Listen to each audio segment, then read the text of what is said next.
நம் கர்த்தருடைய வார்த்தைக்கு செல்வோம், திருப்பிக் கொள்வோம். 1 கொரிந்தியர் 1ஆம் அதிகாரம் 23ஆம். நாங்களோ சிலுவையில் அறையப்பட்ட கிறிஸ்துவை பிரசங்கிக்கிறோம். ஜெபிப்போம். நல்ல பிதாவே, கர்த்தராகிய இயேசு நாமத்தில் உம்முடைய சமூகத்திலே நாங்கள் வருகிறோம். ஆசீர்வதிக்கப்பட்ட இந்த வேலைக்காக நாங்கள் உமக்கு நன்றி செலுத்துகிறோம். மனுஷன் அப்பத்தினால் மாத்திரமல்ல, கர்த்தருடைய வாயிலிருந்து புறப்படுகிற ஒவ்வொரு வார்த்தையினாலும் பிழைப்பான் என்று நாங்கள் சத்திய வேதத்திலே வாசிக்கிறோமே. தகப்பனே, பிழைப்புக்கேற்ற வார்த்தைகளை இந்த காலை வேளையிலே நீர் எங்களுக்கு அனுப்பி அருள வேண்டும்படியா நாங்கள் ஜெபிக்கிறோம். வேத வாக்கியங்கள் மூலமாக உம்மை நாங்கள் அறிந்து கொள்ள எங்களுக்கு உதவி செய்வீராக ஆண்டவரே. மாம்சத்தின்படி அல்ல, வேத வாக்கியங்களின்படி, வேத வாக்கியங்களின் மூலமாக உம்மை நாங்கள் அறிந்து கொள்ள எங்களுக்கு உதவி செய்யும். இயேசு நாமத்தில் பிதாவே, ஆமென். மறுபடியும் வாசிக்கிறேன், கவனிங்கள். நாங்களோ சிலுவையில் அறையப்பட்ட கிறிஸ்துவை பிரசங்கிக்கிறோம். ஆண்டவராக இயேசு கிறிஸ்துவை ஏற்றுக்கொள்ளாதவர்கள் இந்த கால வேளையிலே இருப்பீர்கள் என்று சொன்னால், ஆண்டவராக இயேசு கிறிஸ்துவை உங்களுடைய சொந்த இரட்சகராக, உங்களுடைய ஆண்டவராக, உங்களுடைய தேவனாக, உங்களுடைய குல தெய்வமாக உங்களுடைய உள்ளத்தில் இல்லத்திலே நீங்கள் ஏற்றுக்கொள்ள வேண்டும். ஏற்றுக்கொள்ளும் பொழுது ஆண்டவராக இயேசு கிறிஸ்து பாவத்திலிருந்து, சாபத்திலிருந்து, வியாதியிலிருந்து, தரித்திரத்திலிருந்து, கடன் பிடியிலிருந்து, பிசாசின் தொல்லையிலிருந்து, பிள்ளி சுனிய மந்திரவாதத்திலிருந்து மெய்யாகவே உங்களை விடுதலையாக்குவார். இந்த வசனம் சொல்லுகிறது, இங்கே அப்போஸ்தலனாகிய பவுல் சொல்லுகிறார், நாங்களோ சிலுவையில் அறையப்பட்ட கிறிஸ்துவை பிரசங்கிக்கிறோம். ஏன் கிறிஸ்துவை பிரசங்கிக்கிறோம்? கிறிஸ்துதான் எல்லா பிரச்சனைக்கும் பதிலாக இருக்கிறார், எல்லா பிரச்சனைக்கும் தீர்வாக இருக்கிறார். இந்த உலகத்துல பலவிதமான காரியங்கள் இருக்கிறது, அவையெல்லாம் தீர்வு கிடையாது, அவையெல்லாம் பதில் கிடையாது.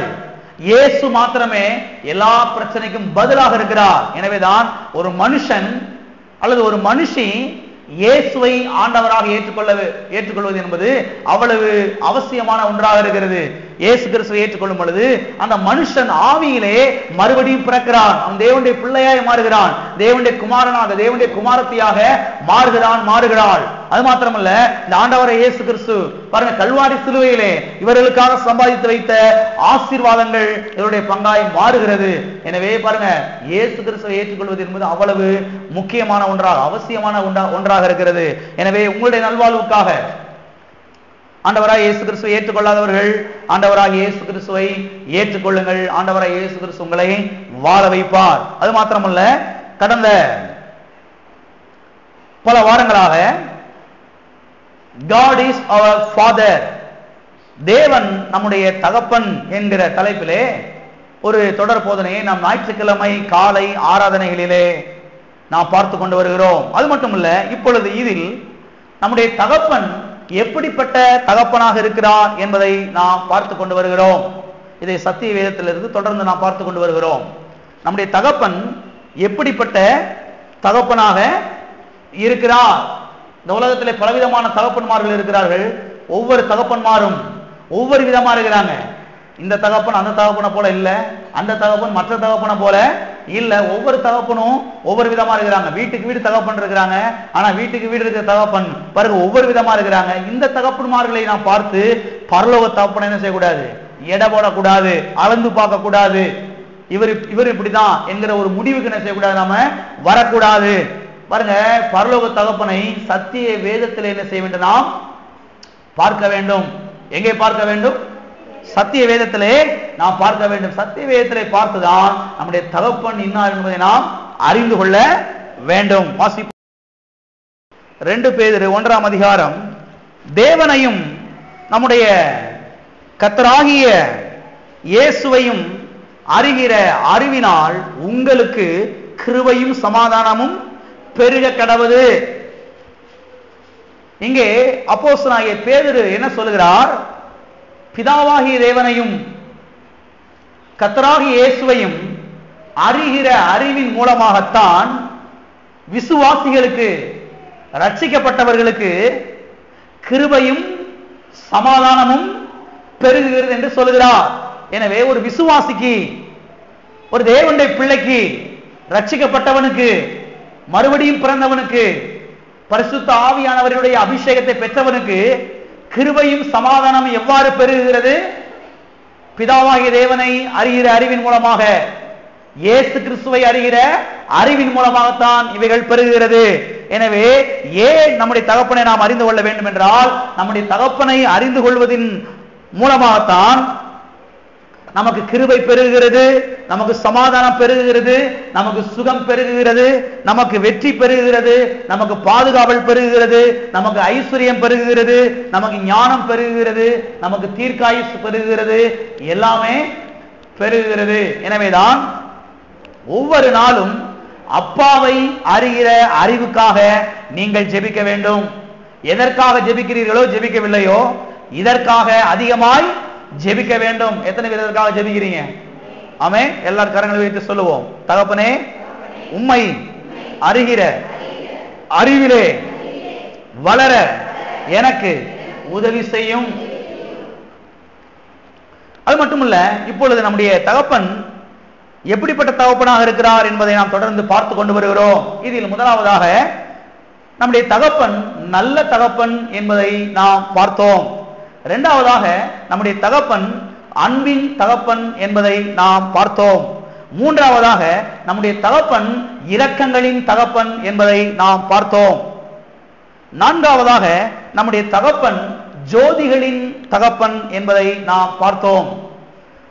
ஐந்தாவதாக நம்முடைய தகப்பன் தயவின் தகப்பன், கிருபையின் தகப்பன் என்பதை நாம் பார்த்தோம். ஆறாவதாக நம்முடைய தகப்பன் போஷிக்கிற தகப்பன் என்பதை நாம் பார்த்தோம். அது மட்டுமல்ல, இன்றைக்கு ஏழாவதாக எதை பார்க்க போகிறோம் என்றால், சம்பூரணத்தின் தகப்பன்,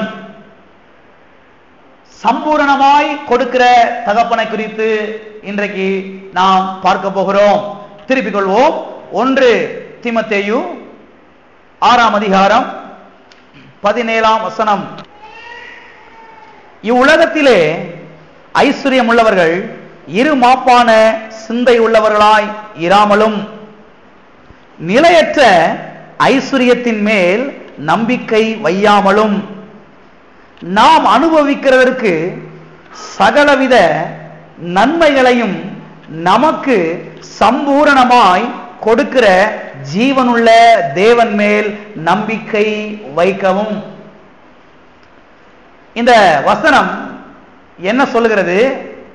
கர்த்தர் சகலவித நன்மைகளையும் நமக்கு சம்பூரணமாய் கொடுக்கிறாராம். எதற்காக கொடுக்கிறாராம்? நாம் அனுபவிப்பதற்கு,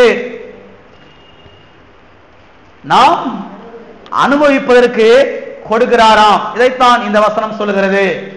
எனவே நம்முடைய தகப்பன் எவ்வாறு கொடுக்கிற தகப்பன் என்றால், சம்பூரணமாய் கொடுக்கிற தகப்பன். எல்லாரும் சொல்லுவோம், என்னுடைய தகப்பன் சம்பூரணமாய் கொடுக்கிற தகப்பன். சரி, எதை சம்பூரணமாய் கொடுக்கிறார்?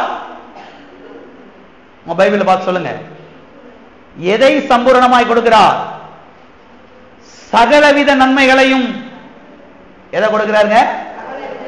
சகலவித நன்மைகளையும், எல்லாவித நன்மைகளையும், அனைத்து நன்மைகளையும் அவர் சம்பூரணமாய் கொடுக்கிறார். சகலவித தீமைகளையும் என்று இங்கே சொல்லப்படவில்லை. உங்க பைபிள் என்ன போட்டிருக்குது?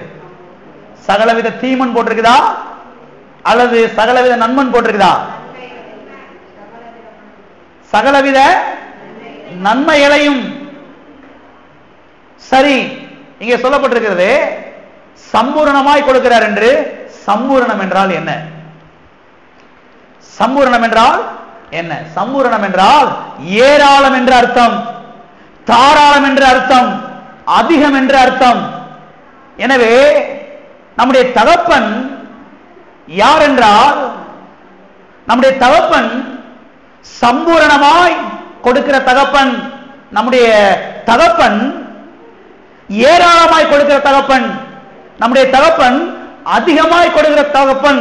நம்முடைய தகப்பன் கூட கொடுக்கிற தகப்பன். கூட, இவைகள் எல்லாம் உங்களுக்கு கூட கொடுக்கப்படும், இவைகள் எல்லாம் உங்களுக்கு குறைத்து கொடுக்கப்படும். அப்படிங்க பைபிள் வாசித்திருக்கிறீங்களா? இவைகள் எல்லாம் உங்களுக்கு கூட கொடுக்கப்படும். பக்கத்துல இருக்கும் கையை பிடிச்ச உங்க முகத்தை பார்த்து சொல்லுங்க, இவைகள் எல்லாம் உங்களுக்கு கூட கொடுக்கப்படும், இவைகள் எல்லாம் உங்களுக்கு சேர்த்து கொடுக்கப்படும். எவைகள் எல்லாம்? எவைகள் எல்லாம்? சகலவித நன்மைகளும், சகலவித நன்மைகளும் உங்களுக்கு சேர்த்து கொடுக்கப்படும், கூட்டி கொடுக்கப்படும், அதிகமாய் கொடுக்கப்படும், சம்பூரணமாய் கொடுக்கப்படும், ஏராளமாய் கொடுக்கப்படும். நம்முடைய தகப்பன் இன்னார் என்பதை நீங்கள் புரிந்து கொள்ள வேண்டும். கவனிங்க, நம்முடைய தகப்பன் பிதுக்கி பிதுக்கி கொடுக்கிறவர் கிடையாது. எத்தனை பேர் இருக்கிறீங்க? நம்முடைய தகப்பன் பிதுக்கி பிதுக்கி கொடுக்கிற தகப்பன் கிடையாது. நம்முடைய தகப்பன் ஒரு கஞ்ச பிசுனாரி கிடையாது. நீங்க சொல்லுவாங்க பாருங்க, உலகத்துல சரியான கஞ்ச பிசுனாரி அந்த ஆளு. கொடுக்கறான் பாருங்க, கை விளங்கி பிதுக்கிறான் பாரு ஆளு. இப்படி பிதுக்கி பிதுக்கி என்னதான் செஞ்சிருக்கிறான்னு தெரியல, அப்படி சொல்லுவாங்க பாருங்க. அருமையானவர்களே, நம்முடைய தகப்பன் இப்படி உலக மனிதர்களைப் போல, உலக தகப்பன்மார்களைப் போல அவர் பிதுக்கி பிதுக்கி கொடுக்கிறவர் கிடையாது. அவர் ஒரு கஞ்ச பிசுனாரி கிடையாது. நம்முடைய தகப்பன் யார் என்றால், நம்முடைய தகப்பன் ஏராளமானவர், தாராளமானவர், சம்பூரணமாய் கொடுக்கிறவர், நிரம்பி வழியும்படி கொடுக்கிறவராயிருக்கிறார். எனவே நம்முடைய தகப்பன் இன்னார் என்பதை நாம் அறிந்து கொள்ள நம்முடைய வாழ்க்கை தராதரம் உயர ஆரம்பிக்கும். எத்தனை பேர் இருக்கிறீங்க? ஏதோ சபைக்கு வந்தோம் போனோம், இன்னைக்கு ஞாயிற்றுக்கிழமை சர்ச்சுக்கு போயிட்டு வரணும் இல்லைங்க. நம்முடைய தகப்பனை அறிந்து கொள்ள வேண்டும். நம்முடைய தகப்பனை அறிந்து கொள்ள வேண்டும். நம்முடைய தகப்பன் யார்? எங்க அப்பா யாரு? அவர் ஏராளமானவர், தாராளமானவர், சம்பூரணமானவர், அதிகமாய் கொடுக்கிறவர், சேர்த்து கொடுக்கிறவர், கூட்டி கொடுக்கிறவர். இன்னைக்கு கிறிஸ்தவ சமுதாயத்திலே பிசாசு ஒரு பொய்யை விதைச்சு வச்சிருக்கிறான். அதான் சொல்றேன் பாருங்க. அருமையான தேவனுடைய பிள்ளைகளே, சத்தியத்தை நீங்கள் பிடித்துக் கொள்ள வேண்டும். அநேகர் பாருங்க, இந்த பூலோகத்துல நமக்கு ஒண்ணுமே கிடையாது, எல்லாமே நமக்கு பரலோகத்துல போய் தான். இந்த பூலோகத்துல நமக்கு ஒண்ணுமே இருக்காது, ஒண்ணுமே இருக்கக்கூடாது என்று பாருங்க போதிக்கிறாங்க. இங்க உனக்கு ஒண்ணுமே இல்லாம இருந்தாதான் பரலோகத்துல கர்த்தர் நிறைய தருவாரு என்றெல்லாம் பாருங்க போதிக்கிறாங்க. ஆனா சத்தியவேதம் திட்டவட்டமாய் சொல்லுகிறது, இவைகள் உங்களுக்கு கூட கொடுக்கப்படும். எவைகள்? மனிதர்கள் தேடுகிறார்கள் ஐயா. இன்னைக்கு எல்லா மனிதர்களும் இரவும் பகலும் அது சம்பாதிக்கணும், இது சம்பாதிக்கணும், அது வேணும், இது வேணும் சொல்லி மனுஷன் ரவ்வா பகலா பாருங்க உழைச்சு அதை வாங்கணும், இதை வாங்கணும் சொல்லி பாருங்க அப்படியே ஓடுறான் பாருங்க. அவைகள் எல்லாம் உங்களுக்கு என்ன செய்யப்படும்? கூட கொடுக்கப்படும். எப்பொழுது கொடுக்கப்படும்? முதலாவது தேவனுடைய ராஜ்யத்தையும் அவருடைய நீதியையும் நீங்கள் தேடும் பொழுது இவைகள் எல்லாம், எவைகள் எல்லாம்? உங்களுக்கு தேவையான மிக்சி, உங்களுக்கு தேவையான கிரைண்டர், உங்களுக்கு தேவையான வாஷிங் மிஷின், உங்களுக்கு தேவையான வண்டி, உங்களுக்கு தேவையான வாகனம், உங்களுக்கு தேவையான காரு, இவைகள் எல்லாம் உங்களுக்கு கூட கொடுக்கப்படும். எத்தனைக்கு விளங்குகிறது? இவைகள் எல்லாம் உங்களுக்கு குறைத்து கொடுக்கப்படும், இவையெல்லாம் உங்களுக்கு கூட கொடுக்கப்படும். மிக்சி இருந்தா 2 இருக்கணும் வீட்டுல, கிரைண்டர் இருந்தா என்ன ஒரு மாதிரி முழிக்கிறீங்க? இது எங்க அப்பாவுக்கு எப்படி விளங்குச்சுன்னு தெரியல. எங்க அப்பா பாருங்க ரசிக்கப்படாத ஒரு மனுஷன். அவர் எப்பவுமே என்கிட்ட சொல்லுவாரு, டே வீட்டுல எப்பவுமே என்ன செய்யணும்? எப்பவுமே 2 இருக்கணும். ஒன்னு மக்கள் பண்ணிச்சுன்னா அடுத்தது என்ன செய்யணும்? இருக்கிறீங்களா? ஒண்ணு பிரச்சனை ஆயிருச்சுன்னா என்ன செய்யணும்? இன்னொன்னு யூஸ் பண்ணும். அடுத்த வீட்டு வாசல்ல போய் நிக்க கூடாதுன்னு சொல்லுவாரு எங்க அப்பா. எங்க அப்பாவுடைய பாலிசி அது. எதுக்காகவும் போய் பக்கத்து வீட்டுல அடுத்த வீட்டுல போய் நிக்க கூடாது. இருந்தா என்ன செய்யணும்? எல்லாமே 2 இருக்கணும். 2 ஆட்டு உரல் இருக்கணும். அப்பெல்லாம் மிக்சி கிரைண்டர்லாம் வரல நினைக்கிறேன் அவர் இருந்த காலத்துல. எப்பயுமே உரல் இருந்தா 2 இருக்கணும், அம்மி இருந்தா 2 இருக்கணும், குத்துறதுக்கு அந்த உலக்க இருந்தா எல்லாமே 2 வச்சிருப்பாரு பாருங்க. இது பொய்யாவும் இல்ல, உண்மையாவே அதான். எல்லாமே 2 இருக்கணும். பைபிள் வசனம் அவருக்கு விளக்கிச்சான்னு தெரியல. இவைகளெல்லாம் உங்களுக்கு கூட கொடுக்கப்படும். அதான் சொல்றேன் பாருங்க, எல்லாமே உங்களுக்கு 2 இருக்கணும். வண்டி இருந்தா 2 வண்டி இருக்கணும், கார் இருந்தா 2 கார் இருக்கணும், மிக்சி இருந்தா 2 இருக்கணும், வாஷிங் மிஷின் இருந்தா 2 இருக்கணும். ஒன்னு ஃபால்ட் ஆகுதுன்னு அடுப்புல தூக்கி போட்டு என்ன செய்யணும்? எத்தனை விசுவாசிக்கிறீங்க? நீ விசுவாசித்தால் தேவனுடைய மகிமையை காண்பாய். ஆமா, அடுத்த வீட்டுல போய் நின்றுகிட்டு இருக்க கூடாது. இந்த நேரமும் ஓசி கொடுங்கன்னு சொல்லி ஓசி குத்துல தூக்கி எரிஞ்சிட்டு இவைகள் எல்லாம் உங்களுக்கு கூட கொடுக்கப்படும் சொன்னதை கர்த்தாவே முக ஸ்தோத்திரம். பீரோ வந்தா 2 பீரோ இருக்கணும். எல்லாம் கூட இருக்கணும். கர்த்தர் சொல்றாருங்க, கர்த்தர் சொல்றாரு. பாஸ்டர் நான் எப்படி இருக்குன்னு சொல்லி கர்த்தரை கொஞ்சம் கேட்டு சொல்லுங்க. கர்த்தர் இருக்குன்னு சொல்லிட்டாரு. இஸ்ரவேலே நீ நன்றாய் இருக்கும்படிக்கு, நீ நன்றாய் இருக்கும்படிக்கு, நீ நன்றாய் இருக்கும்படிக்கு கர்த்தர் திரும்ப திரும்ப சொல்றாருங்க பல இடத்துல. இஸ்ரவேலே நீ நன்றாய் இருக்கும்படிக்கு. அப்ப கர்த்தர் எதை விரும்புறாரு? நான் நல்லா இருக்கிறத அவர் விரும்புறாரு. ஆமென். நான் நல்லா இருக்கிறத அவர் விரும்புறாருங்க. நான் ஒண்ணுமில்லாம இருக்கிறத அவர் விரும்பல. நான் நல்லா இருக்கிறத, நான் செழிப்பா இருக்கிறத, நான் ஆரோக்கியமா இருக்கிறதா கர்த்தர் என்ன செய்யறாரு? விரும்புகிறார். எனவே நம்முடைய தகப்பன் யார் என்பதை நீங்கள் புரிந்து கொள்ள வேண்டும். நம்முடைய தகப்பன் யார்? அவர் சம்பூரணத்தின் தகப்பன், அவர் ஏராளத்தின் தகப்பன், தாராளத்தின் தகப்பன், அதிகமாய் கொடுக்கிற தகப்பன், கூட கொடுக்கிற தகப்பன். ஆமென். எனவே நம்முடைய தகப்பனை நாம் சரியாக புரிந்து கொள்ள வேண்டும். ஆமென். ஓகே, வாசிப்போம். நம்முடைய தகப்பன் பாருங்க, யாவருக்கும் சம்பூர்ணமாய் கொடுக்கிறாரா? ஏதோ ஒரு சிலருக்கு கிடையாது, யாவருக்கும் அவர் சம்பூர்ணமாக கொடுக்கிறார் என்று சத்தியவேதம் சொல்கிறது. வாசிப்போம்.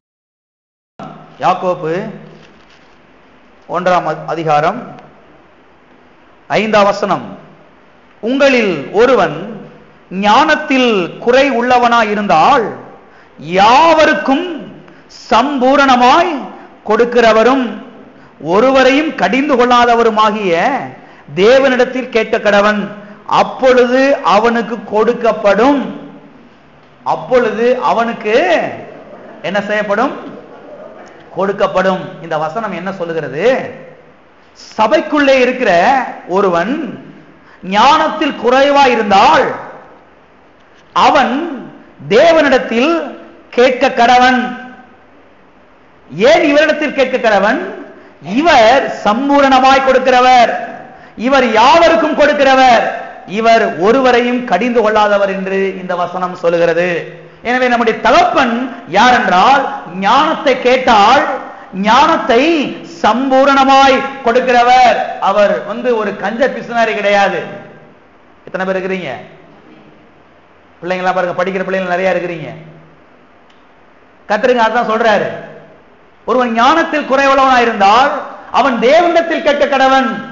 தேவன் யார்? ஞானத்தை சம்பூரணமாய் கொடுக்கிறவர், ஞானத்தை சம்பூரணமாய் கொடுக்கிறவர். எல்லா காரணம் இது சொல்லுவோம், ஞானத்தை எனக்கு சம்பூரணமாய் கொடுக்கிறவர். பிள்ளைகளுக்கு மாத்திரம் கிடையாதுங்க, இங்க இருக்கிற ஒவ்வொரு புருஷனுக்கும் ஒவ்வொரு மனைவிக்கும் ஞானம் தேவை. குடும்பத்தை நடத்துவதற்கு, பிள்ளையை வளர்ப்பதற்கு ஞானம் ரொம்ப தேவை. நீங்க அநேக குடும்பங்கள் உடைஞ்சு போயிடுச்சு. காரணம் என்ன? ஞான குறைவு, ஞானம் இல்ல. புருஷனுக்கு மனைவிக்கு லடாய், ஏன் சண்டை உடைஞ்சு போச்சு? காரணம் என்ன? ஞானம் இல்லை. எனவே ஞானம் என்பது அரிய பெரிய சொத்து. இந்த ஞானத்தை கர்த்தர் கொடுக்கிறாரு. எப்ப கொடுக்கிறாரு? கர்த்தரிடத்தில் ஒரு மனிதன் கேட்கும் பொழுது. பாருங்க, எங்க சொல்லப்பட்டிருக்கிறது, சம்பூரணமாய் கொடுக்கிறவர் என்று. மறுபடியும் சொல்லுவோம், சம்பூரணமாய் கொடுக்கிறவர். எப்படி கொடுக்கிறவரு? சம்பூரணமாய் கொடுக்கிறவர். கர்த்தர் சொல்லுங்க, ஆண்டவரே குடும்பத்தை நடத்த, பிள்ளைகளை வளர்க்க, புருஷன் ஞானமா நடந்து கொள்ள, மனைவிட்ட ஞானமா நடந்து கொள்ள எனக்கு உதவி செய்ய ஆண்டவரே. படிப்புல வெற்றி பெற எனக்கு உதவி செய்ய ஆவியானவரே. உன்னுடைய ஞானத்தினாலே என்னை நிரப்பும். பாருங்க, நிச்சயமாய் கர்த்தர் உங்களை ஜெயிக்க வைப்பார் இந்த ஞானத்தை உங்களுக்கு கொடுத்து. ஆமென். எனவே நம்முடைய தேவன் யார்? அவர் ஞானத்தை சம்பூரணமாய் கொடுக்கிறவர். அது மாத்திரமல்ல, இந்த வசனம் சொல்லுகிறது, யாக்கோபு 1:5, யாவருக்கும், ஏதாவது சொல்லுங்க, யாவருக்கும். எத்தனை பேருக்கு? யாவருக்கும் சம்பூரணமாய் கொடுக்கிறவர். எத்தனை பேருக்கு சம்பூரணமாய் கொடுக்கிறவர்? யாவருக்கும். மறுபடியும் சொல்லுங்க, யாவருக்கும். ஒருவருக்கு குறைவாகவும் ஒருவருக்கு கூடுதலாகவும் கொடுக்கிறவர் கிடையாது. யாவருக்கும் சம்பூரணமாய் கொடுக்கிறவர். சத்தியவேதம் சொல்லுகிறது, தேவன் மனுஷனிடத்தில் பட்சபாதம் உள்ளவர் அல்லவே. அதாவது ஓரவஞ்சகம் செய்கிறவர் கிடையாது. அவர் யாவருக்கும் சம்பூரணமாய் கொடுக்கிறவர். இன்னைக்கு பாருங்க, குடும்பத்துல சொல்றாங்க, புருஷன் மனைவியை பார்த்து சத்தம் போடுறாங்க, ஏன் அப்படி ஓரவஞ்சகம் பண்ற? பொம்பளை பிள்ளைக்கு மாத்திரம் நல்லா கொடுக்குற நீ, ஆம்பளை பையனை ஒதுக்கி வைக்கிற. அவர் சொல்றாரு, நீ ஓரவஞ்சகம் பண்ணாத, நீ ஆம்பளை பையன் கொடுத்துக்கிட்டு இருக்கிற, நீ பொம்பளை பிள்ளைக்கு கொடுக்கவே மாட்டேங்கிற, ஓரவஞ்சகம் பண்ணாதன்னு சொல்லி பாருங்க சொல்றாங்க. நம்முடைய தகப்பன் இவ்வாறு ஓரவஞ்சகம் பண்ணுகிற தகப்பன் அல்ல. அவங்க கொஞ்சம் சகப்பா இருக்காங்க, அவங்களுக்கு கொஞ்சம் கூட ஞானத்தை கொடுப்போம், இவங்க கொஞ்சம் கருப்பா இருக்காங்கன்னு சொல்லி விட்டுறவர் கிடையாது. அவங்க கொஞ்சம் வளர்த்தியா இருக்காங்க, அவங்களுக்கு கொஞ்சம் நிறைய கொடுப்போம், குட்டையா இருக்காங்க அவங்கள விட்டுருவோம், அப்படி செய்யற தகப்பன் கிடையாதுங்க. தேவன் மனுஷனிடத்தில் பட்சபாதம் உள்ளவர் அல்லவே. தேவனுக்கு எல்லாரும் ஒண்ணுதான், கருப்பா இருக்கவங்களோ சிவப்பா இருக்கவங்களோ எல்லாம் ஒண்ணுதான், குட்டையா இருக்கவங்களோ நெட்டையா இருக்கவங்களோ எல்லாரும் ஒண்ணுதான், முடி வச்சிருக்கவங்களோ முடி இல்லாதவங்களோ எல்லாருமே கர்த்தருக்கு ஒண்ணுதான். எனவே நம்முடைய தகப்பன் ஞானத்தை அவர் சம்பூரணமாய் கொடுக்கிற தகப்பனாக இருக்கிறார். ஆமென். எனவே நம்முடைய தகப்பன் இன்னார் என்பதை சரியாக புரிந்து கொள்ளும் பொழுதுதான் நம்முடைய வாழ்க்கை தராதரம் உயர ஆரம்பிக்கும், நம்முடைய வாழ்க்கையில நாம் ஜெயிக்க முடியும். அது மாத்திரமல்ல, இந்த வசனத்தின் அடுத்த பகுதி என்ன சொல்லுகிறது என்றால், இந்த வசனத்தினுடைய கடைசி பகுதி, ஒருவரையும் கடிந்து கொள்ளாதவருமாகிய தேவனிடத்தில் கேட்ட கடவன், அப்பொழுது அவனுக்கு கொடுக்கப்படும். ஒருவரையும் கடிந்து கொள்ளாதவர், எல்லாம் சொல்லுங்க, ஒருவரையும் கடிந்து கொள்ளாதவர். என்ன செய்யாதவர்? கடிந்து கொள்ளாதவர். இந்த வசனம் இன்னொரு தமிழ் மொழிபெயர்ப்புல எப்படி வந்திருக்குதுன்னா, முகம் கோணாமல் தாராளமாய் எல்லாருக்கும் கொடுக்கிறவர் என்று வருகிறது. முகம் கோணாமல் தாராளமாய் எல்லாருக்கும் கொடுக்கிறவர் என்று வருகிறது. எனவே நம்முடைய தகப்பன் பாருங்க, சம்பூரணமாய் கொடுக்கிற தகப்பன் மட்டுமல்ல, அவர் முகம் கோணாமல் கொடுக்கிறவர், கடிந்து கொண்டு கொடுக்கிறவர் அல்ல, பல்ல கடிச்சுக்கிட்டு அவர் கொடுக்கிறவர் கிடையாது. முகமலர்ச்சியோடு சந்தோஷத்தோடு போதும் போதும் என்று சொல்லுகிற அளவுக்கு அவர் கொடுக்கிறவராக இருக்கிறார். ஞானத்தை மட்டுமல்ல, எல்லாவற்றையும், அதை நீங்க கவனிக்கணும், ஞானத்தை மட்டுமல்ல எல்லாவற்றையும் அவர் சம்பூரணமாக முகமலர்ச்சியோடு முகம் கோணாமல் அவர் கொடுக்கிறவராக இருக்கிறார். சுகத்தை அவர் சம்பூரணமாய் கொடுக்கிறார், பலனை அவர் சம்பூரணமாய் கொடுக்கிறார், சமாதானத்தை அவர் சம்பூரணமாய் கொடுக்கிறார், நீடி ஆயுளை அவர் சம்பூரணமாய் கொடுக்கிறார், ஐஸ்வரியத்தை அவர் சம்பூரணமாய் கொடுக்கிறார், வெற்றியை அவர் சம்பூரணமாய் கொடுக்கிறார். எல்லாவற்றையும் நம்முடைய தகப்பன் சம்பூரணமாய் கொடுக்கிறார். ஏனென்றால் நம்முடைய தகப்பன் சம்பூரணத்தின் தகப்பன். சிலர் பாருங்க, பல்ல கடிப்பாங்க, கேட்டு தொலைகிறான் இந்த பையன், பல்ல கடிப்பாங்க, பாத்திருக்கீங்க, வெளியே போற இல்லையாடா நீ, இப்ப எனக்கு கோபம் வர்றதுக்குள்ளே வெளியே போறே இல்லையா இப்ப நீ அப்படி சொல்லுவாங்க பாருங்க. நம்முடைய தகப்பன் இப்படி பல்ல கடிச்சுக்கிட்டு உருன்னுக்கிட்டு டர்ரு புருன்னுக்கிட்டு அப்படி கொடுக்கிற தேவன் கிடையவே கிடையாது. கேட்டு தொலைஞ்சுட்டானே இந்த பையன், அப்படி கொடுக்கிற தேவன் அல்ல. சம்பூரணமாய் சந்தோஷமாய் முகமலர்ச்சியோடு முகம் கோணாமல் மகிழ்ச்சியோடு அவர் சம்பூரணமாய் கொடுக்கிற தகப்பனாக அவர் இருக்கிறார். ஆமென். இதுவரைக்கும் எத்தனை விளங்கிடுச்சு? எல்லாவற்றையும், ஏதோ ஞானத்தை மாத்திரம் இல்ல, எல்லாவற்றையும் சம்பூரணமாய் கொடுக்கிற தகப்பனாக இருக்கிறார். அது மட்டும் இல்ல, எல்லாரும் கவனிங்க, அநேகருடைய ஒரு பெரிய ஆதங்கம் என்னன்னா, ரட்சிக்கப்பட்ட தேவனுடைய பிள்ளைங்க இருக்காங்க இல்லையா, இவங்களுடைய ஒரு பெரிய ஆதங்கம் என்னன்னா, ஏன் கர்த்தர் ஆசீர்வதித்தவர்களை ஆசீர்வதிக்கிறார், ஏன் கர்த்தர் ஆசீர்வதிக்கிறவர்களையே ஆசீர்வதிக்கிறார், ஏன் சிலரை ஆசீர்வதிப்பதே கிடையாது என்று அநேகருடைய ஆதங்கமாக இருக்கிறது. அநேகர் பாருங்க ஆதங்கப்படுகிறார்கள். நமக்கு பின்னால சபைக்கு வந்தவங்க வாழ்க்கையில முன்னேறி எங்கேயோ போயிட்டாங்க, நம்ம இன்னும் இருந்த இடத்துல உட்கார்ந்துகிட்டு இருக்கிறோமே என்று ஒரு பெரிய ஆதங்கம். அப்ப கர்த்தர் ஏன் ஒருத்தரை நல்லா ஆசீர்வதிக்கிறாரு, ஒருத்தவங்களையே விட்டுறாரு? பெரிய ஒரு ஆதங்கம் அவங்களுக்குள்ள இருக்குது பாருங்க, ஒரு பெரிய ஆதங்கம். என்னடா பண்றது, என்ன செய்யறதுன்னே தெரியலையே, என்ன ஒன்னும் புரிய மாட்டேங்குது. சிலர் நல்லா சர்ச்சுக்கு நல்லா வசனத்தை கேட்டு நல்லா வந்துடுறாங்க, நம்ம இப்படி உட்கார்ந்துட்டு இருக்கிறோமே, என்ன நம்ம ஏன் இப்படி இருக்கிறோம் சொல்லி பாருங்க, பெரிய அநேகருக்கு ஒரு பெரிய கேள்வியா இருக்கிறது. இதற்கான பதில் என்னவென்றால், நல்ல கவனிங்க, இதற்கான பதில் என்னவென்றால், சிலர் தேவனை அறிந்து கொள்ள வேண்டும் என்று வாஞ்சித்து அதற்கான பிரயாசத்தை அவர்கள் செய்கிறார்கள். சிலர் எந்த ஒரு பிரயாசத்தையும் செய்கிறதே கிடையாது. ஞாயிற்றுக்கிழமை சர்ச்சுக்கு வந்ததோட சரி, பைபிளை மூடி வச்சிருவாங்க, பாட்டு புஸ்தகத்தை மூடி வச்சிருவாங்க. அடுத்த வாரம் ஞாயிற்றுக்கிழமை காலையில கிளம்பும் போதுதான் தூசியை தட்டி டப்பு டப்புன்னு தூசியை தட்டி என்ன செய்வாங்க, எடுப்பாங்க. அதுக்கு இடையில உங்களுக்கு புரியும், கவனிங்க, சிலர் தேவனை அறிந்து கொள்ள வேண்டும் என்று வாஞ்சித்து அதற்காக பிரயாசத்தை அவர்கள் செய்கிறார்கள். சிலர் எந்த பிரயாசத்தையும் செய்கிறதே கிடையாது. நேரம் கிடைத்தால் வேதத்தை வாசிக்க வேண்டுமே என்பது செய்யறது கிடையவே கிடையாது. நேரம் கிடைத்தால் ஜெபிப்பதே கிடையாது.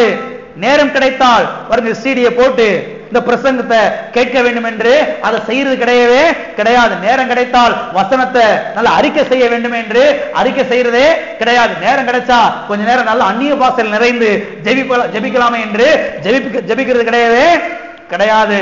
நேரம் கிடைச்சா சாயங்கால ஆராதனைக்கு சர்ச்சுக்கு போயிட்டு வரலாமே, செவ்வாய்க்கிழமை ஆராதனைக்கு போயிட்டு வரலாம்னு சொல்லி பாருங்க அவர்கள் வருவதே கிடையாது. சுருக்கமா சொன்னா, தேவனை அறிகிற அறிவில் வளருவதற்கு எந்த முயற்சியும் எடுப்பது கிடையவே கிடையாது. எனவேதான் பாருங்க வாழ்க்கையில ஆசீர்வாதமே இல்ல. எத்தனை விளங்கிடுச்சு? எந்த ஒரு பிரயாசத்தை எடுக்கிறது கிடையவே கிடையாது.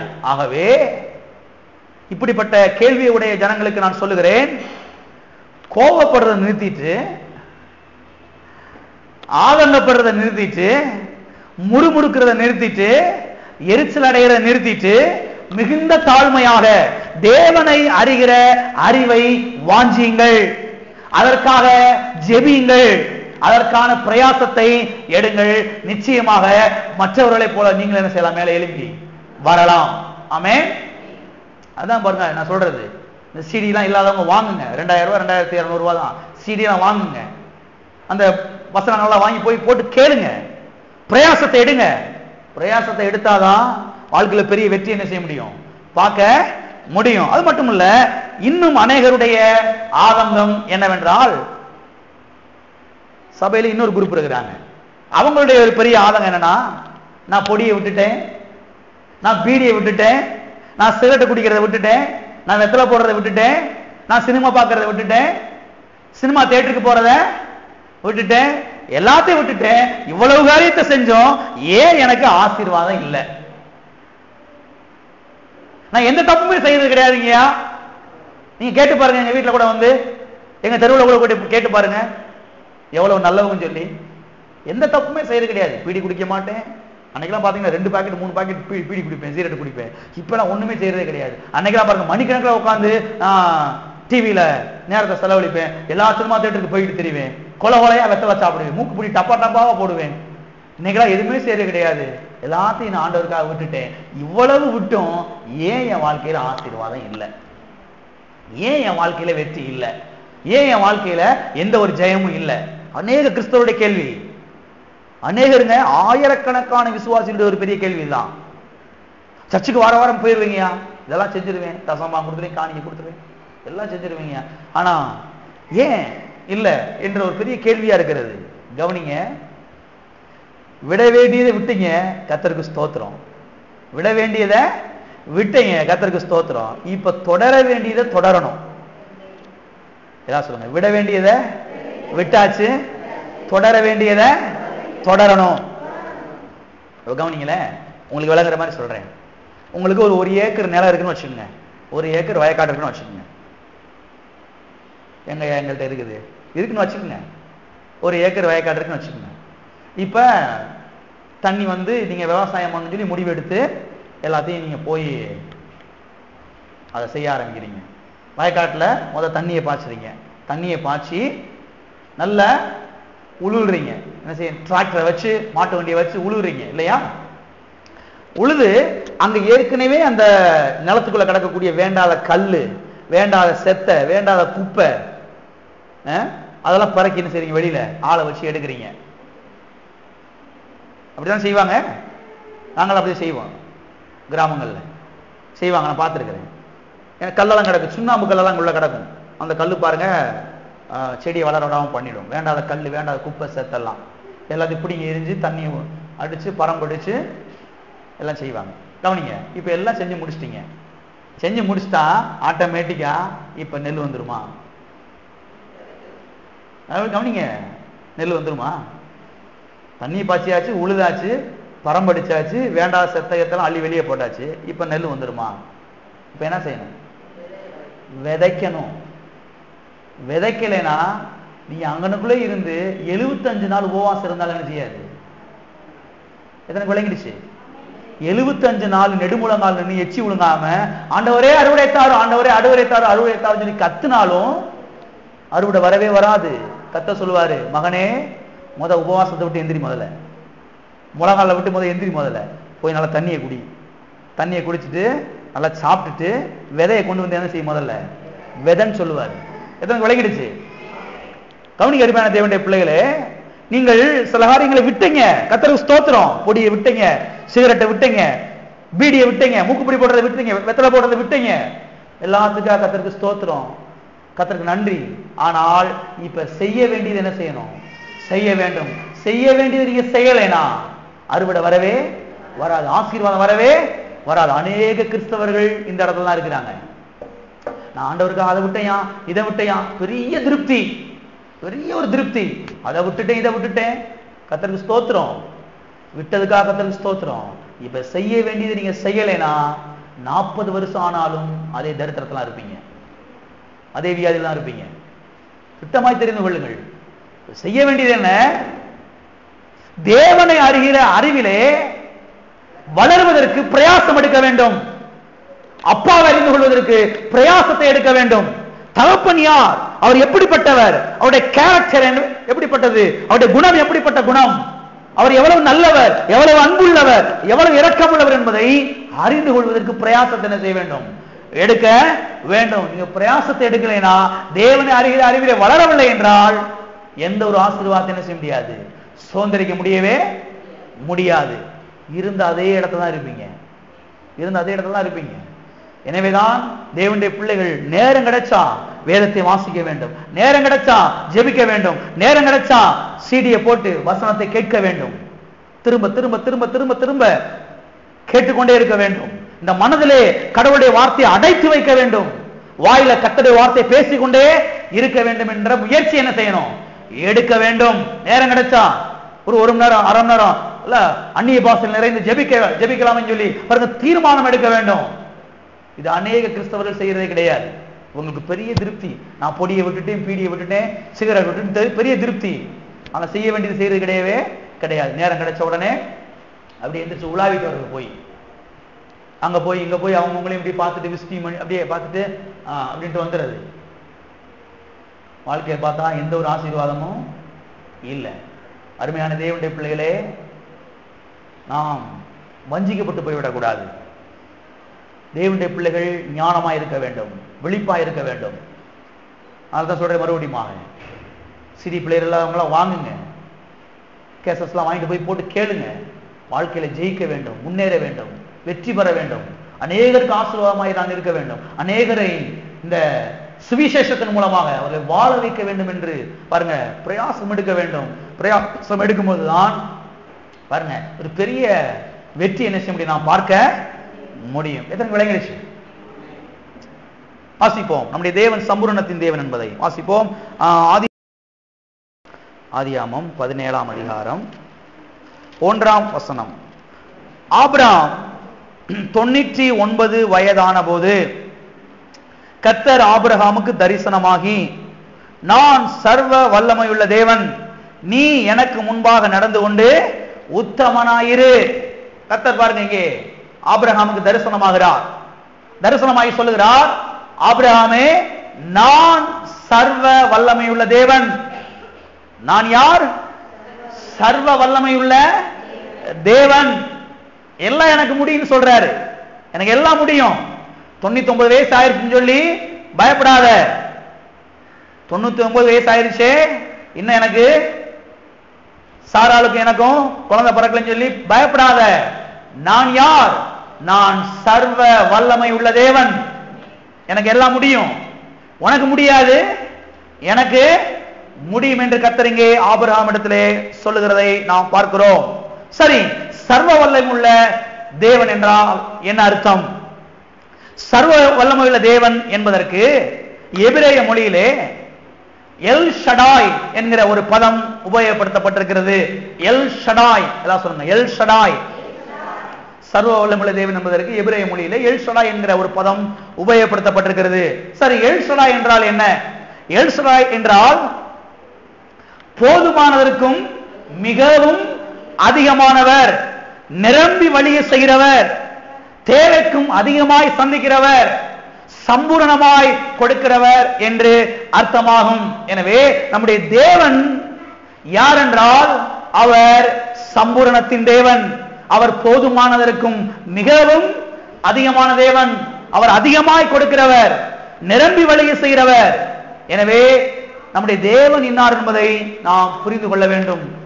புரிந்து கொள்ளும் பொழுதுதான் நம்முடைய வாழ்க்கையிலே ஒரு பெரிய வெற்றியை நாம் பார்க்க முடியும். ஒரு உதாரணத்தை நாம் பார்ப்போம். ஆதியாகமம் 2ஆம் அதிகாரம், ஆதியாகமம் 2ஆம் அதிகாரம் 8ஆம் வசனம். தேவனாகிய கர்த்தர் கிழக்கே ஏதேன் என்னும் ஒரு தோட்டத்தை உண்டாக்கி தாம் உருவாக்கின மனுஷனை அதிலே வைத்தார். எதிலே வைத்தார்? அதிலே வைத்தார். ஏதேன் தோட்டத்திலே வைத்தார். தேவனாய் கர்த்தர் கிழக்கே ஏதேன் என்னும் ஒரு தோட்டத்தை உண்டாக்கி, எதை உண்டாக்கி? ஏதேன் என்னும் ஒரு தோட்டத்தை உண்டாக்கி அங்கே மனிதனை கொண்டு வந்து என்ன செய்யறாரு? வைக்கிறார். எங்க வைக்கிறாரு? ஏதேன் தோட்டத்துல கர்த்தர் வைக்கிறார். இப்ப 15ஆம் வசனத்தை வாசிக்கிறீங்க நீங்க. 15.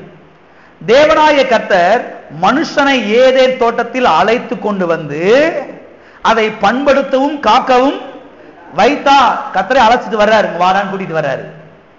கூட்டிட்டு வந்து எங்க வைக்கிறாரு? ஏதாவது சொல்லுங்க. ஏதேன் தோட்டம். சத்தத்தை காணும். எங்க வைக்கிறாரு? ஏதேன் தோட்டத்துல வைக்கிறாரு. எல்லாரும் கவனிங்க. ஏதேன் தோட்டம் என்பது 3 சென்ட் இடம் கிடையாது. ஏதேன் தோட்டம் என்பது 3 சென்ட் இடம் கிடையாது, அல்லது 3 ஏக்கர் இடமும் கிடையாது. 3 ஏக்கர் உங்களுக்கு புரியுது இல்லையா? பெரிய இடம், ரொம்ப பெரிய இடம். 3 ஏக்கர் இடம் கிடையாது. ஏதேன் தோட்டம் என்பது 3 தேசங்கள் அடங்கிய நிலப்பரப்பு. 3 தேசங்கள், 3 நாடுகள் சேர்ந்த ஒரு இடம் தான் ஏதேன் தோட்டம் என்பதை நீங்கள் புரிந்து கொள்ள வேண்டும். அது மட்டுமல்ல, இந்த ஏதேன் தோட்டத்திலே 4 பெரிய ஆறுகள் ஓடினதாக நாம் இங்கே வாசிக்கிறோம். ஒரு ஆறு கிடையாது, 4 பெரிய ஆறுகள். எத்தனை பெரிய ஆறு? 4 பெரிய ஆறுகள் ஓடிச்சு. அது மாத்திரமல்ல, இந்த ஏதேன் தோட்டத்திலே பொன் விளைந்தது என்று வாசிக்கிறோம். என்ன விளைஞ்சிச்சு? பொன் விளைந்தது. கோதுமை விளையிறத பார்த்திருக்கிறோம், கரும்பு விளையிறத பார்த்திருக்கிறோம், சோளம் விளையிறத பார்த்திருக்கிறோம், நெல் விளையிறத பார்த்திருக்கிறோம். பொன் விளையிறத பார்த்திருக்கீங்க எங்கேயாவது? ஏதேன் தோட்டத்திலே பொன் விளைந்ததாம். எனவே இந்த 2 பேருக்கும், ஆதாமுக்கும் அவனுடைய மனைவிக்கும், இந்த 2 பேருக்கும் இவ்வளவு பெரிய தோட்டத்தை கொடுத்தார் என்பது எதை காட்டுகிறது? எதை காட்டுகிறது என்றால், நம்முடைய தகப்பன் சம்பூரணத்தின் தகப்பன் என்பதை காட்டுகிறது. அவர் ஏராளமானவர், தாராளமானவர் என்பதை நமக்கு காட்டுகிறது. கவனிங்க, ஆதாம் ஏவாளுக்கு மட்டுமல்ல, நமக்கும் அவர் ஏராளமாய் கொடுக்கிற தகப்பனாக இருக்கிறார். சகலவித நன்மைகளையும் சம்பூரணமாய் நமக்கு கொடுக்கிற தகப்பனாக அவர் இருக்கிறார். ஆதாம் ஏவாளே ஒரு 5 சென்ட் இடம் தரேன், அது ஒரு ஓரத்தில் வீடை கட்டிட்டு அதுக்கு முன்னால 2-3 தக்காளி செடி, 3 அவரக்காய் செடி போட்டு அதை பறிச்சு சாப்பிட்டுன்னு செஞ்சுக்க, எப்படியாவது அட்ஜஸ்ட் பண்ணி வாழ்ந்துக்கப்பா, அப்பா பாவம்பா, அப்பாட்ட இல்லப்பா அப்படி எனக்கா சொல்லியிருக்கிறாரா? அமைதியா இருக்குது. அப்பா பாவம்பா, அப்பாவோட கொஞ்சம் நிலைமையில யோசித்து பாருப்பா அப்படி சொன்னாரா? 3 பெரிய தேசங்கள் அடங்கிய நிலப்பரப்பு 2 பேருக்குங்க. எவ்வளவு பெரிய தோட்டம்! இதை மனதில் வையுங்கள். இயேசு கிறிஸ்து நேற்றும் இன்றும் என்றும் மாறாதவரா இருக்கிறார். அன்றைக்கு அந்த ஆதாமுக்கு ஏவாளுக்கு கர்த்தர் ஏராளம் கொடுத்திருப்பார்னா, இன்னைக்கு கர்த்தர் எனக்கு ஏராளம் கொடுப்பார். தாராளமா என்ன செய்வார்? அவர் கொடுப்பார். ஆமென். எல்லாவற்றையும், ஞானத்தை மாத்திரமல்ல எல்லாவற்றையும் ஏராளமாய் கொடுக்கிறவர், ஏராளமாய் அதிகமாய் கொடுக்கிறவர், கூட்டி கொடுக்கிறவர். அது வண்டியா இருக்கட்டும், காரா இருக்கட்டும், வீடா இருக்கட்டும், எல்லாவற்றையும் கர்த்தர் கூட்டி கொடுக்கிறவராய் இருக்கிறார், ஏராளமாய் கொடுக்கிறவராய் இருக்கிறார். நீங்க இதை விசுவாசிக்கும் பொழுது அது அப்படியே என்ன செய்ய ஆரம்பிக்கும்? பலிக்க ஆரம்பிக்கும். நீங்கள் விசுவாசிக்க வேண்டும். உங்களுடைய பங்கு இருக்கிறது இதுல. நீங்க விசுவாசிக்கும் பொழுதுதான் இது உங்களுடைய வாழ்க்கையில் என்ன செய்யும்? பலிக்கும். ஆமென். வாசிப்போம் நீதிமொழிகள் 9ஆம் வசனம் 10ஆம் வசனம். உன் பொருளாலும் உன் எல்லா விளைவின் முதற் பலனாலும் கர்த்தரை கனமண்ணு. அப்பொழுது உன் களஞ்சியங்கள் பூரணமாய் நிரம்பும், உன் ஆலைகளில் திராட்சை ரசம் புரண்டு ஓடும். எப்படி புரண்டு ஓடும்? புரண்டு என்ன செய்யும்? ஓடும். சொட்டு சொட்டா வடியும். லேசா எடுத்து நாட்டில் வச்சுக்கப்பா அப்படி சொல்லல கர்த்தர். புரண்டு என்ன செய்யும்? ஓடும். கவனிங்க, நீ கர்த்தர் சொல்றாரு, உன் களஞ்சியங்கள் பூரணமாய் நிரம்பும். எல்லாரும் கரண்ட் ஊதி சொல்லுவோம், என் களஞ்சியங்கள் பூரணமாய் நிரம்புகிறது. மறுபடியும் சொல்லுங்க, என் களஞ்சியங்கள் பூரணமாய் நிரம்புகிறது. களஞ்சியங்கள் எவ்வாறு நிரம்புகிறது? பூரணமாய் நிரம்புகிறது. சொட்டு சொட்டா விழுந்து பிறகு நிரம்பும் என்று சொல்லல, அறகுறையா நிரம்பும் என்று சொல்லல, பூரணமாய் நிரம்பும். சரி, களஞ்சியம் என்பது எது? களஞ்சியம் என்றால் என்ன? களஞ்சியங்கள் பூரணமாய் நிரம்பும் கர்த்தர் சொல்றாரே, களஞ்சியம்னா என்ன? களஞ்சியம் என்றால் ஸ்டோர் ஹவுஸ், சேமிப்பு கிடங்கு, சேர்த்து வைக்கக்கூடிய இடம். பாருங்க, கோதுமையை சேர்த்து வச்சிருக்கிறாங்க, பெரிய குடோனை கட்டி கொண்டு போய் லாரி லாரியா இறக்குறாங்க, மூட மூடையா போட்டு வைக்கிறாங்க. அதுதான் என்னது? சேமிப்பு கிடங்கு, சேர்த்து வைக்கக்கூடிய இடம். சரி, நம்ம எல்லாரும் சேர்த்து வைக்கிறோமே, எங்க சேர்த்து வைக்கிறோம்? வாய மெதுவா சொல்லுது, சத்தமே வரமாட்டேங்குது. சத்தமா சொல்லுங்க.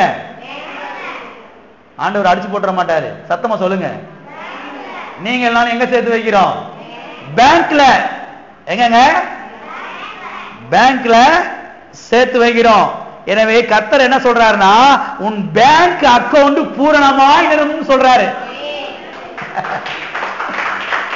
உன்னுடைய பேங்க் அக்கவுண்ட் பூரணமாய் நிரம்பும் சொல்றாரு. எனவே உங்க பேங்க் அக்கவுண்ட் புக்கை எடுத்து வச்சு சொல்லுங்க, இயேசு நாமத்துல என்னுடைய அக்கவுண்ட்ல பணம் பெருகுது. நீங்க சொல்லுங்க. நான் சொல்லிக்கிட்டு இருக்கிறேன், நான் சொல்லிக்கிட்டு இருக்கிறேன், இயேசு நாமத்துல என்னுடைய பேங்க் அக்கவுண்ட்ல பணம் நிரம்புவதாக, இயேசு நாமத்தினால நிரம்புவதாக. நிரம்ப கடவாய். நீங்க சொல்ல நடக்காது, நீங்க வாயை மூடிக்கிட்டு இருக்கிற வரைக்கும் நடக்காது. எல்லாம் போச்சு. அங்க என்ன இருக்கு? இந்த நீங்க வச்சுக்கிட்டு தூக்கி எறியுது புஸ்தகத்தை கோபத்துல. பேங்க் புஸ்தகத்தை தூக்கி கோபப்படுற நிறுத்திட்டு, தூக்கி எறிய நிறுத்திட்டு, கர்த்தாவே ஸ்தோத்திரம், நீர் என்னுடைய களஞ்சியங்களை பூரணமாய் நிரம்ப செய்கிற தகப்பனாக இருக்கிறீர். என்னுடைய களஞ்சியத்தை, என்னுடைய பேங்க் அக்கவுண்டை நீர் பூரணமாய் நிரம்ப செய்கிறபடியால் உங்களுக்கு ஸ்தோத்திரம். சொல்லுங்க, திரும்ப திரும்ப சொல்லுங்க, ஒரு முறைக்கு 10 முறை சொல்லுங்க, டெய்லி சொல்லுங்க. கர்த்தர் மெய்யாகவே அதை நிரப்புவார். ஆமென். எத்தனை பேர் விசுவாசிக்கிறீங்க கர்த்தருடைய பேங்க் அக்கவுண்டை நிரப்புவார் சொல்லி? விசுவாசிக்கும் போது கர்த்தர் நிச்சயமாய் அதை உங்களுக்கு பலிக்க செய்வார். எனவே இந்த உலக தகப்பன் தான் அவர் பாருங்க, பிதிக்கி பிதிக்கி கொடுக்கிற தகப்பனாக இருக்கிறாரு. பரலோக தகப்பன் சம்பூரணமாய் கொடுக்கிற தகப்பனாக இருக்கிறார். ஆமென். பிதிக்கி பிதிக்கி கொடுப்பாங்க பாத்தீங்கன்னா, பேண்ட்டுக்குள்ள கையை விட்டாங்கன்னா கரெக்டா 10 ரூபா தான் வெளியில வரும். உள்ள நிறைய இருக்கும், உள்ள நிறைய இருக்கும், ஆனா கரெக்டா 10 ரூபா வெளியில வரும். எப்படிதான் உள்ளே அவங்களுக்கு கரெக்டா இது 10 ரூபா, இது 50 ரூபா அவங்க வச்சிருப்பாங்க. கரெக்டா வெளியில 10 ரூபா செய்யும். நம்முடைய தகப்பன் வந்து இப்படி பிதுக்கி பிதுக்கி கொடுக்கிற தகப்பன் கிடையாது. நம்முடைய தகப்பன் களஞ்சியங்களை நிரம்பி வழிய செய்யற தகப்பனாக இருக்கிறார். அங்க அந்த வசனத்தை பாருங்க, எல்லாரும் பாருங்க. அப்பொழுது உன் களஞ்சியங்கள் பூரணமாய் நிரம்பும். களஞ்சியமும் போட்டிருக்குதா, களஞ்சியங்கள் போட்டிருக்குதா? அப்போ ஒரு அக்கௌண்ட்டுக்கு கர்த்தர் சொல்றாரு, களஞ்சியங்களை என்ன செய்வேன் நான் நிரப்புவேன். அதனால ஒரு அக்கௌண்ட்டுக்கு 2 அக்கௌண்ட் இருந்தாலும் அதை கர்த்தர் நிச்சயம் என்ன செய்வாரு? நிரப்புவார். எத்தனை விசுவாசிக்கிறீங்க? விசுவாசிங்க, கர்த்தர் நிரப்புவாரு. மிச்சம் எடுக்கிறது கர்த்தர் செய்வார், உதவி செய்வார். எனவே பாருங்க, இந்த உலகத்தின் தகப்பன் தான் அவர் பாருங்க ஒரு கஞ்ச பிசுனரியை போல ஒரு பிதிக்கி கொடுக்கிற தகப்பனா இருக்கிறாரு. ஆனால் பரலோக தகப்பன் அவர் சம்பூரணமாய் கொடுக்கிற தகப்பனாக இருக்கிறார். ஆமென். ஒரு முறை பாருங்க, ஒரு தகப்பன் தன்னுடைய மகனை அழைச்சிக்கிட்டு தன்னுடைய ஃப்ரெண்டோட கடைக்கு போனாராம். பாருங்க, இந்த ஃப்ரெண்டு கடை வச்சிருந்தாராம், பெரிய ஸ்டோர் வச்சிருந்தாராம். வாடா போயிட்டு வருவோம் அப்படின்னு சொல்லி அந்த பையனை கூப்பிட்டுட்டு அந்த கடைக்கு போயிருந்தாராம். பேசிக்கிட்டே இருந்தாங்களா. அப்பொழுது அந்த கடைக்கார நண்பர் சொன்னாரா அந்த பையனை பார்த்து, தம்பிங்க வாடா அப்படின்னு சொல்லி அந்த பாட்டில திறந்து தேவையான காய்ச்சி அள்ளிக்கடா அப்படின்னு சொல்லி சொன்னாராம். பாருங்க, அவன் அள்ளவே மாட்டேன்ட்டானா. சும்மா அள்ளிக்கடா, நான் ஒன்றும் சொல்ல மாட்டேன், உங்க அப்பாவுக்கு நான் ஃப்ரெண்டு, நீ எவ்வளவு வேணா அள்ளிக்க அப்படின்னு சொன்னாராம். பாருங்க, அவன் அள்ளவே மாட்டானா, அள்ளவே மாட்டேன்னு சொல்லிட்டான். பாருங்க, என்னடா அந்த பையன் அள்ள மாட்டேன்றான், பிள்ளைங்கள்லாம் சாக்லேட்டுக்கு ரொம்ப விருப்பப்படுவாங்க, ஆசைப்படுவாங்க, இவன் அள்ள மாட்டேங்கிறான், என்ன அந்த பையன் அப்படின்னு சொல்லிட்டு, சரி நீங்களா அள்ளி கொடுங்க அப்படின்னு சொல்லி அந்த ஃப்ரெண்டை பார்த்து இந்த ஃப்ரெண்டு சொன்னாராம். பாருங்க, நீங்களாவது உங்க பையனுக்கு அள்ளி கொடுங்க அப்படின்னு சொல்லி சொன்னாராம். பாருங்க, இவர் வேகமா பாட்டிலுக்குள்ள கையை விட்டு நிறைய அள்ளி இந்த இடம் வச்சுக்கிட்டாராம், வேகமா வாங்கிட்டாங்க. பேசி முடிச்சுட்டு திரும்பி வீட்டுக்கு வரும்போது அந்த அப்பா பையனை பார்த்து கேட்டாரா, ஏன்டா தம்பி அள்ள சொன்னதுக்கு அள்ள மாட்டேன்னு சொல்லிட்டேன். அவர் ரொம்ப சங்கடப்பட்டார்ல, நீ அள்ளி இருக்க வேண்டியதானே அப்படின்னு சொல்லி கேட்டாராம். பாருங்க, அதுக்கு அவன் சொன்னானா, அப்பா என் கை சின்ன கை, உங்க கை பெரிய கை, நீங்க அள்ளி போட்டா நிறைய வரும், அதனாலதான் நீங்க அள்ளி கொடுக்கறதுக்காக நான் வெயிட் பண்ணேன்பா அப்படின்னு சொன்னா. பாருங்க, சின்ன பிள்ளைகளுக்கு எவ்வளவு அறிவு இருக்குது பாருங்க. அப்பா கை பெரிய கையை, அவர் அல்லாருன்னா 10 சாக்லேட் எக்ஸ்ட்ரா வரும், நம்ம 5 தான் வரும். எவ்வளவு விவரம் இருக்கு பாருங்க. ஆண்டவர் இயேசு கிறிஸ்து சொன்னார், ஒருவன் சிறு பிள்ளையை போல் ஆகாவிட்டால் தேவனுடைய ராஜ்யத்திலே பிரவேசிக்க மாட்டான். எனவே பாருங்க, கர்த்தர் அப்படிதான் சொல்றாரு.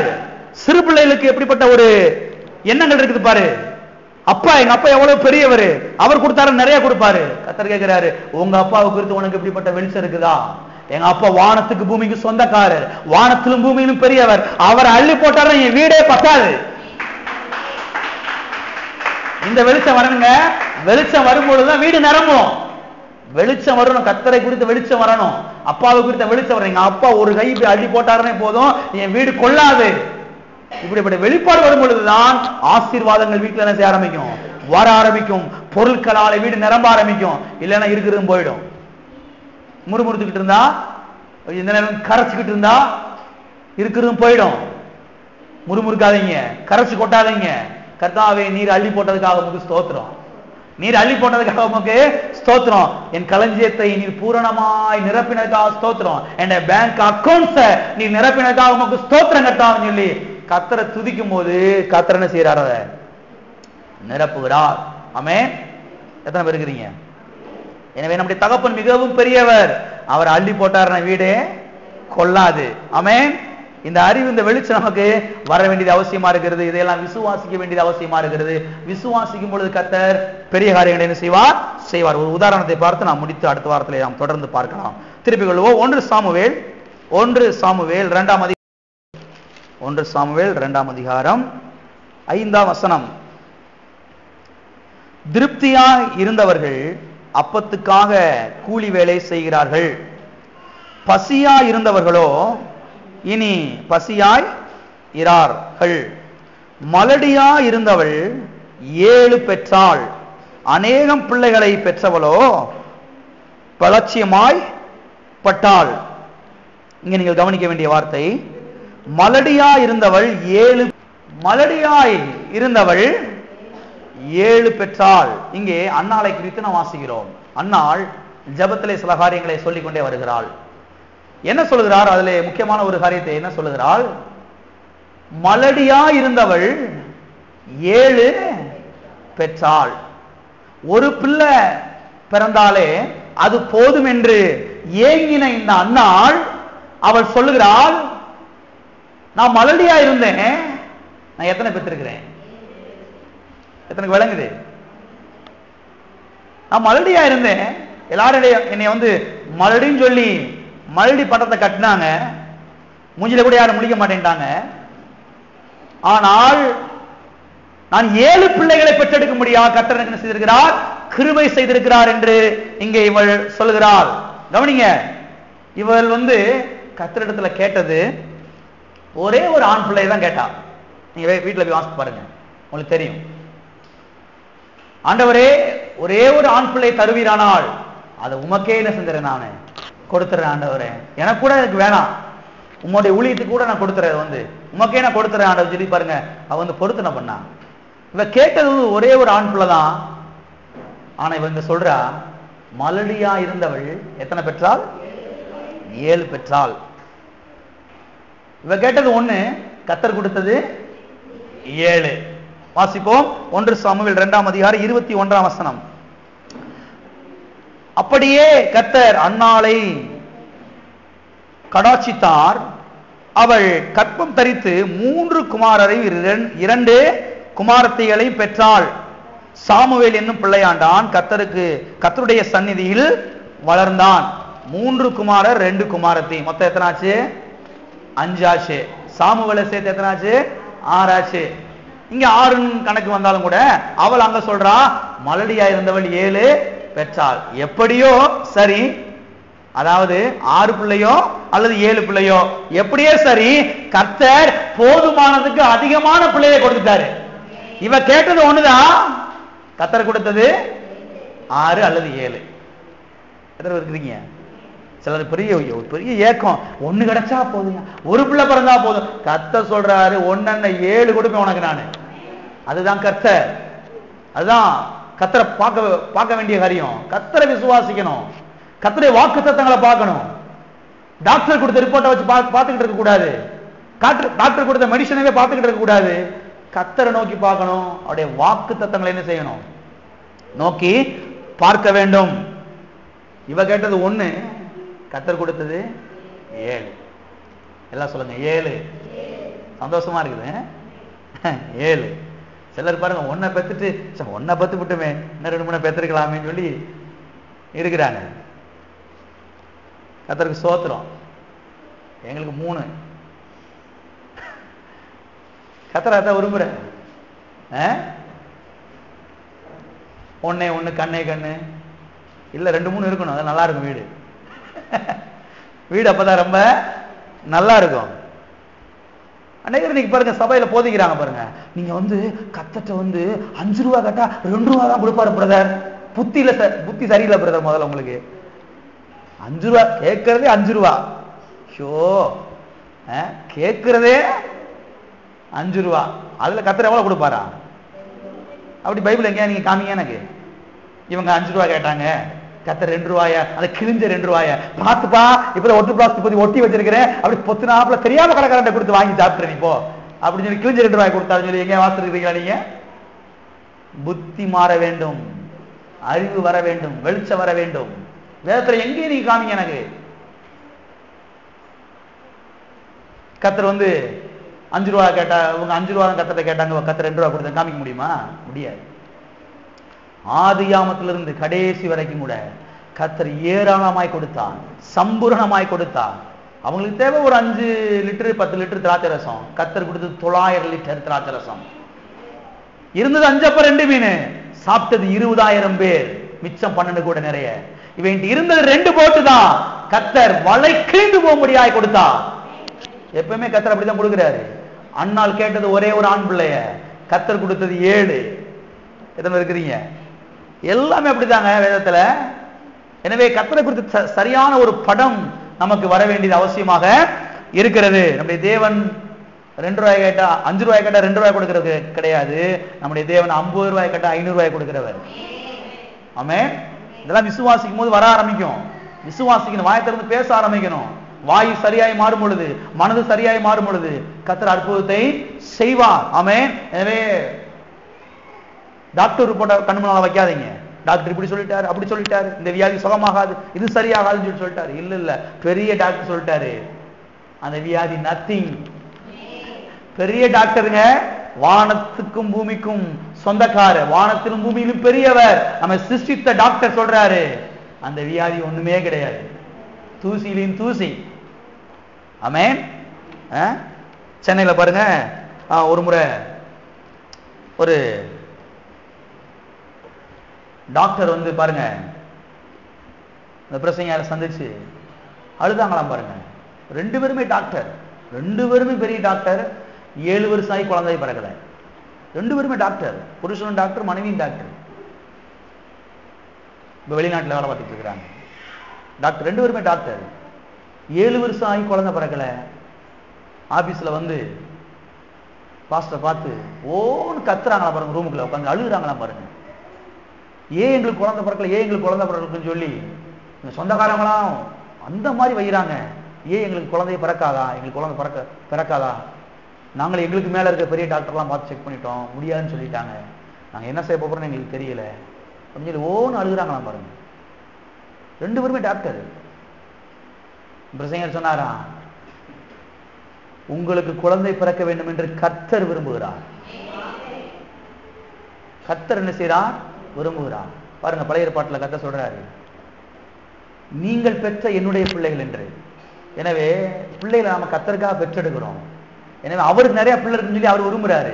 எனவே அவருக்கான பிள்ளைய பார்க்க போறேன்னு சொல்லி விசுவாசின்னு சொல்லி அவர் சொல்லி அனுப்பிச்சு விட்டாராம் பாருங்க. 2ஆம் பையன் இருக்கிறான் இன்னைக்கு 2 ஆம்பளை பையன் அவங்களுக்கு இருக்கிறான் பாருங்க. விசுவாசத்தை கர்த்தர் மேல வைக்கணும். அது மாத்திரமல்ல, கண்ணை திறந்து கர்த்தர் யார் என்பதை பார்க்க வேண்டும். எங்க அப்பா ஒன்ன கேட்டா ஏழை கொடுக்கிறவரு, பிதுக்கி கொடுக்கிறவர் கிடையாது, கஞ்ச பிசுனாரி கிடையாது, அவர் சம்பூரணமாய் கொடுக்கிறவர். ஆமென். எல்லாரும் எழுப்பி இருப்போம், ஜெபிப்போம். சம்பூரணமாய் கொடுக்கிறவர், சம்பூரணமாய் கொடுக்கிறவர், சம்பூரணத்தின் தகப்பன், சம்பூரணத்தின் தகப்பன்.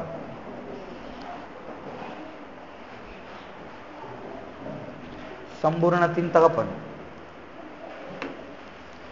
சம்பூரணத்தின் தகப்பன். எல்லாரும் கரங்களை உயர்த்தி கர்த்தருக்கு நன்றி செலுத்துவோம். எல்லாரும் சம்பூரணத்தின் தகப்பனே உமக்கு ஸ்தோத்திரம். நீர் வந்து பிதுக்கி கொடுக்கிற தேவன் அல்ல, நீ சம்பூரணமாய் கொடுக்கிற தகப்பன். உம்மை குறித்த ஒரு வெளிப்பாடு எனக்கு வரட்டும், உம்மை குறித்த ஒரு வெளிச்சம் எனக்கு வரட்டும் ஆண்டவரே. உம்மை குறித்த வெளிப்பாடு வர வர என்னுடைய வாழ்க்கை உயர ஆரம்பிக்கும். உம்மை குறித்த வெளிச்சம் வர வர என்னுடைய வாழ்க்கை உயர ஆரம்பிக்கும். எனக்கு உதவி செய்யுங்க ஆவியானவரே.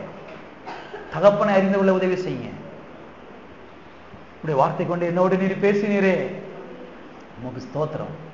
இந்த வார்த்தைக்கு என்னை அர்ப்பணிக்கிறேன், இந்த வார்த்தைக்கு என்னை ஒப்பு கொடுக்கிறேன், என்னை தாழ்த்துகிறேன். ஓ உமக்கு நன்றி. நான் குறைவிலே வாழ்வது முடி சித்தம் அல்ல, நான் தாழ்ச்சியிலே இருப்பது முடி சித்தம் அல்ல, நான் நிறைவிலே வாழ்வது, சம்பூரணத்திலே வாழ்வதுதான் உம்முடைய சித்த ஆண்டவரே. உமக்கு நன்றி, உமக்கு நன்றி ஆண்டவரே. எல்லா டாக்டரை விட பெரிய டாக்டர் நீர்தான். நாங்கள் உம்மை பார்க்கிறோம், நாங்கள் உம்மை பார்க்கிறோம் ஆண்டவரே. இந்த வியாதியை சுகமாக்க உம்மால முடியும், குழந்தையை கொடுக்க உம்மால முடியும், சொந்த வீடை கொடுக்க உம்மால முடியும், சொந்த வண்டியை கொடுக்க உம்மால முடியும், சொந்த வாகனத்தை கொடுக்க உம்மால முடியும், இந்த தொழில ஒரு பெரிய வெற்றியை தர உம்மால முடியும். உமக்கு நன்றி ஆண்டவரே, உமக்கு நன்றி. ஓ ஸ்தோத்திரம், ஸ்தோத்திரம், ஸ்தோத்திரம். நன்றி, நன்றி ஆண்டவரே, நன்றி, நன்றி. எங்கள் அன்பின் பிதாவே, கர்த்தராகிய இயேசு நாமத்தில் உம்முடைய சமூகத்திலே நாங்கள் வருகிறோம். ஆசீர்வதிக்கப்பட்ட இந்த வேலைக்காக நாங்கள் உமக்கு நன்றி செலுத்துகிறோம். நீ சம்பூரணத்தின் தேவன் என்பதை கர்த்தாவுடைய வேத வாக்கியங்கள் மூலமாக நாங்கள் அறிந்து கொண்டோமே.